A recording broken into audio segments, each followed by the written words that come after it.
የአዲስ አበባ ከተማ አስተዳደር የመሬት ልማት አስተዳደር ቢሮ የአምስተኛ ዙር የመሬት ሊዝ ጨረታ አውጥቷል። ቢሮው በአምስተኛው ዙር ጨረታ የቀረበው መሬት በአራዳ፣ በየካ፣ በአቃቂ ቃሊቲ፣ በአዲስ አበባ ከተማ፣ በለሚ ኩትራ፣ በጉለሌና በቂርቆስ ክፍለ ከተሞች የሚገኙ የተለያዩ አገልግሎቶች የተዘጋጁ ቦታዎች እንደሆኑ ገልጿል።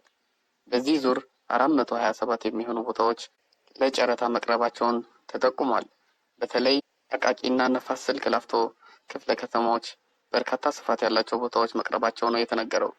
በአምስተኛው ዙር የሊዝ ጨረታ ለመሳተፍ የሚፈልጉ ተጫራቾች ለአንድ የጨረታ ሰነድ የማይመለስ 2300 ብር በቴሌ ብር መክፈል የጨረታውን ሰነድ እስከ መጋቢት 12 2017 ዓ.ም ቀን 9 ሰዓት ድረስ ከታች በማስቀምጥላችሁ ሊንክ መግዛት እንደሚችሉ ተገልጿል። በሌላ በኩል ተጫራቾች ቦታዎቹ በሚገኙበት ቦታ በመሄድ አጠቃላይ የቦታውን ሁኔታ በማየት ዋጋ ማቅረብ አለባቸው ተብሏል። አንድ ተጫራች በአንድ የጨረታ ዙር ከአንድ ቦታ በላይ መጫረት እንደማይችል ተገልጿል።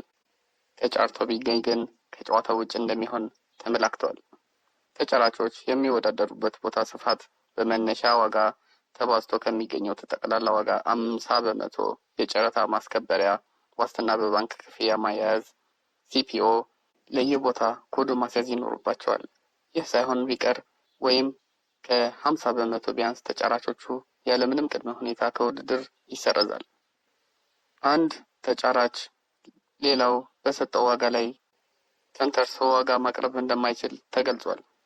ሌላው ከአዲስ አበባ ውጭ የሚገኙ ባንኮች ሲፒኦ ሲሰራ አዲስ አበባ ከሚገኙ ባንኮች ጋር በኔትወርክ የተያያዘ መሆን ያለበት ሲሆን ይህ ሳይኖር ቀርቶ ችግር ቢፈጠር እኔ አልጠየቅም ብሏል ቢሮ።